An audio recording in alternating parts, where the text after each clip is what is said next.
G'day guys, this is obviously not the usual sort of video that I make, but I just had my Astra Zeneca COVID jab yesterday morning. Thought it might be useful for people to know what they're likely to expect in the way of symptoms from it. Now, just explain what happens to me when I get the ordinary flu, not COVID, just the ordinary run-of-the-mill flu. I suffer very badly from it, so I tend to bolt the minute I hear someone cough, and that's in ordinary circumstances before COVID was around. So the ordinary flu, if I catch it, knocks me about something chronic. It can last weeks and up to months, so I don't recover easily from something like that. So the idea of catching COVID, not particularly nice for me. And I was holding out for the Pfizer jab because of the known problems with Astra Zeneca, but as the threat level increased and the Delta strain started to get out in Australia, I thought, well, you've got to have a look at what is likely to happen, and no country has ever so far contained the Delta strain. So it's likely that it's going to get out in Australia. So the threat of catching that is, in my view, worse than the possibility of problems from the Astra Zeneca vaccine. Now, sorry, but I ache all over.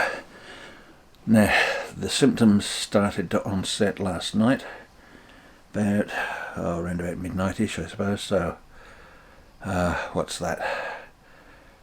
I had the jab at 9:15 in the morning. So by midnight that same day, the symptoms that I have now started to onset. It includes headache, not too bad, but it's there. Aches and pains all over the body. Very weak and a bit short of breath, but my airways are clear. There's no build-up of mucus or anything like that, as there would be with COVID or even the ordinary flu. I have a fever, so initially it was very difficult to keep warm, so I went straight to bed, whacked on the electric blanket, and I've kept myself as warm as I possibly can. What's the time now? Oh, sorry about the grunting and groaning, but I ache. 3:42 in the morning. So, a lot of people I know don't get side effects or get very mild side effects from the vaccine. Lucky me. If there's something unpleasant, I'm usually lucky enough to get the full spectrum of it. Quite out of breath just talking at the moment. I'd rather just be lying down and trying to sleep. But it's useful for people to know what to expect if they do have the AstraZeneca jab. I'm not an anti-vaxxer, obviously. Vaccines are necessary, they work, and I will be having the second dose as soon as I can, which is 12 weeks' time. But it's obviously useful for people to hear from the horse's mouth what it's like, or what it can be like, I should say, I guess. If you do have the jab itself was absolutely nothing, hardly felt it. You wait around for 15 minutes in the waiting room.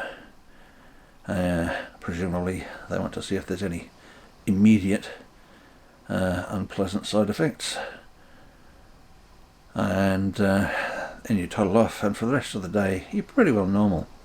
It's not until that evening that it really starts to whack you good. So that's, I guess, about all I want to say about it. I hope you appreciate me putting on my old man pyjamas. I wouldn't be caught dead in these things when I was younger. Anyway, get out there if you haven't had your jab and have it, because it's going to be a whole lot better than catching the actual virus. If this is what the vaccine can do, I dread to think what the virus would do to me. And in my opinion, if I catch it without being vaccinated, I wouldn't be at all surprised to find out that it kills me, because as I say, the ordinary flu knocks me around something chronic and I suffer for weeks from it. So something like COVID is just unthinkable for me to catch without a vaccine to protect me. So despite the side effects, get out there, get that jab, and good night. And I'll catch you later. Once I've recovered, I'll make another short ending to this and just let you know how long this lasted for. Cheers for now. Catch you later. See ya.